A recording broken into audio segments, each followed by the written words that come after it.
Hello everyone, welcome to Screen Scream on Viola.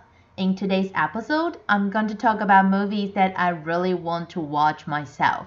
I had the chance to watch some of them, but I had something coincided with the screening, so I could only wait when it's released and go watch it myself. Or there are some other movies that I just don't have time to watch yet. So let's get ready for the first new movie we're going to talk about today. Detective Conan, The Million Dollar Pentagram. The truth hidden in the sword cuts through the dark night and leads us under the moon. Love and incidents unfold in turbulent ways.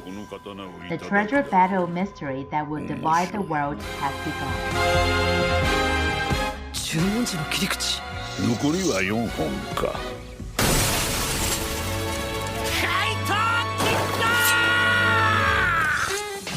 The first new movie we're going to talk about today is the latest movie version of Detective Conan.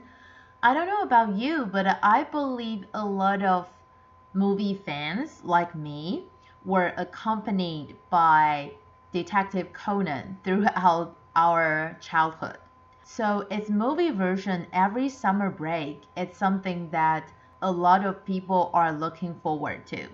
For example, my former roommate, she's a really big fan of Detective Conan. She almost goes to every movie version as long as she has time. So this is really a big thing. But from the introduction we just heard, we didn't really learn anything about this episode. It seems really mysterious.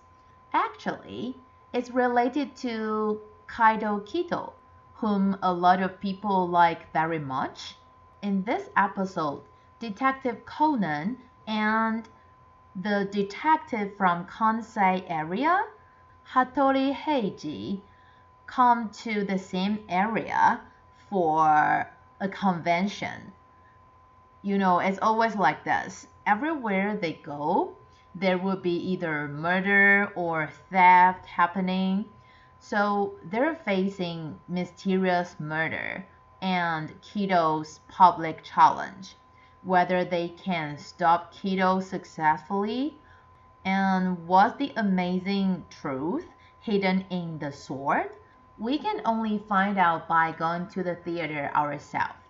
Actually, up until May 26th, Detective Conan, The Million Dollar Pentagram, has already accumulated 14 billion yen in Japan. It officially surpassed the box office of the Black Iron Submarine last year. The box office of that movie was 13.88 billion yen. So it's obvious that the Million Dollar Pentagram already received the highest box office record for the Detective Conan series. If you're also a big fan of Detective Conan, I highly recommend you to watch the latest episode. You probably won't disappoint. And now let's move on to the second new movie we're going to talk about today. It's also not a Hollywood one. The Teacher Who Promised the Sea. The buried memories of the Spanish Civil War are unearthed as a woman searches for the remains of her grandfather's father and discovers the story of an idealistic young teacher from Tarragona. ¿Sabéis si va a venir alguien más? The second new movie we're going to talk about today is a Spanish movie, The Teacher Who Promised the Sea. Actually, the publisher did invite me to the screening because the time happened to be Thursday evening and I have a book club every Thursday evening, so I couldn't attend the screening.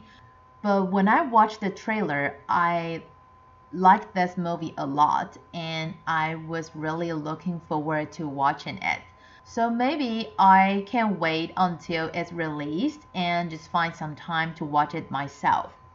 One of the reasons why I want to watch it so badly is because it's adapted from true stories. And if you know me, you will know that I especially like movies that are based on true stories. And people say that it's the Spanish version of the chorus. But I don't know, I haven't seen the teacher who promised the sea, so I can't guarantee anything. But I assume it might not be similar because from the trailer I watched, I don't think these kids are like the kids in the chorus. They're just students in countryside. It doesn't mean that they're not good at learning or they give up on learning, things like that. But I don't know, maybe it's still similar. And the film features Leia Costa, the Goya winning actress. She plays the key character that connects the past and future to reveal the historical memory that happened 75 years ago and witnessed a touching relationship between the teacher and the students. So she's the protagonist. When I watched the trailer, I felt that this teacher who promised the sea is very passionate. He teaches the children with innovative methods. However, not everyone agrees his innovative and full of freedom teaching method. So a lot of people who oppose him would criticize him and suspect him. So he promised to take the kids to see the sea, but it's really difficult for him to fulfill that promise. Now, before we move on to Top 007, let's review what we had from last week first. Top 3, Furiosa, a Mad Max saga. I finally finished the review. Top 2 was the Garfield movie. And Top 1, Bad Boys 4. Let's listen to Top 7 to Top 4 first. Top 5, Furiosa, a Mad Max saga.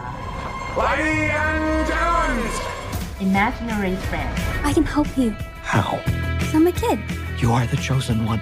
No. Let's not give her. Top 4, How to Make Millions Before Grandma Dies. ไม่ทันไรจะเอาเงินลูกเงินหลานแล้ว ไปเปิดแซฟเลย The Garfield movie. You hungry, little guy?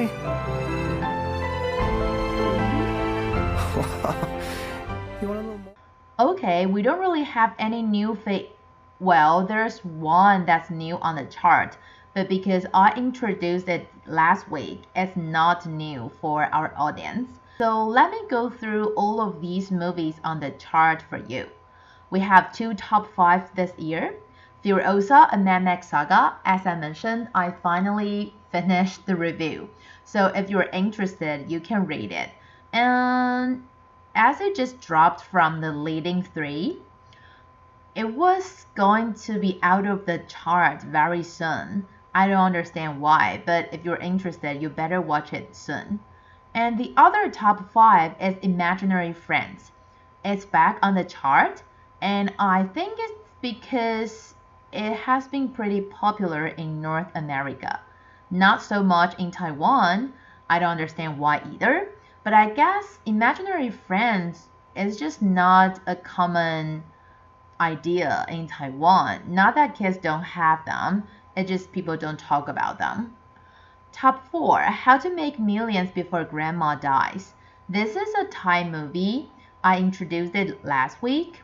One of my fellow senior went to watch it last week and he said that he doesn't really like the ending. Not that the ending's bad, he just doesn't like how grandma deals with her legacy. And I'm not going to give out spoiler now, but I have to say, if I'm one of the family members, I wouldn't be happy either. Last but not least, the Garfield movie. It also dropped from the leading top 3 to top 4. I guess it's because it's not critically acclaimed, but you know, these movies, Garfield, the Peanuts, well, they can still be good, but you know, they're only here for fans. So if you like Garfield, I'm pretty sure you will like the movie. Besides, I personally think the stories look stunning. Okay, and it's time for top 3 to top 1. Top 3, Hijacking. Kingdom of the Planet of the Apes. There are dangers beyond our village. Cap 2, Bad Boys 4. Call 911. Aren't you the police? Hey, Reggie. Cap 1, Inside Out 2. Hello? I'm anxiety. Where can I put my stuff? A new emotion. Wow, we have some interesting top 3 to top 1 this week. Not only do we have 4 movies on the chart, a little bit crowded, we also have a new movie, a comeback movie, and one movie that dropped from the top, and Inside Out 2, who came from the back. So as what I usually do, I'm supposed to talk about Hijacking because it's the new one, the only one that I haven't talked about. But I really want to talk about Bad Boys 4 and Inside Out 2. So I struggled a little bit. Eventually, I decided to talk about Bad Boys 4. Partly because it's not critically acclaimed, so I think it might drop out of the chart very soon. And Inside Out is definitely going to stay on the chart for a long time. So just grab the chance when I can still talk about Bad Boys 4. So Bad Boys 4, the 4th episode, the subtitle is called Ride or Die. But you may wonder, who are you going to ride or die with? You may think, of course, it's going to be Mike and Marcus. Well, that's not wrong. But to Will Smith, sequel can't be shot just because you want to shoot it. He said the emotional relationship has to be very interesting and very intriguing. He thinks that to some of the audience, this series is about the relationship that you put in your heart. It's about the love in your heart, and it's about friendship. And of course, the relationship between Marcus and Mike is friendship, but it has been 30 years. You know, the friendship has to evolve to something else. Usually, it evolves to family love, but they will want different things. For example, Marcus has a family a long time ago, but for Mike, he's always alone. So of course, they will want different things. And they grow. So including their fear and their love, everything's controlled by fate. And this is something we're going to see in this episode. Besides the friendship, the relationship between parent and kid is also critical in this episode. Because in last episode, Mike finally knew who his son is. Although his son went into the prison, Mike still brought up a revenge action that could save his son. Because Amando, his son, thought that his dad is a criminal since he was little. He himself was a gangster. Like, he thought that's how he's destined to be. But that actually helped Mike because Amando knows everything about Mike's opponent, which makes him really useful in this revenge action. So this parent and son, this father and son, they were opponents, they were enemies, but now they also feel the feeling of father and son, how intimate that is. And we're going to watch them ride or die together. And that's the key point of this episode. And that's all the time we have for today. Hope you like the movies that I introduced, that I want to watch it so badly myself. And if you also watch it, please share what you think with us. And remember to tune in, same time here at Screen Scream. I'm Viola. See you next week.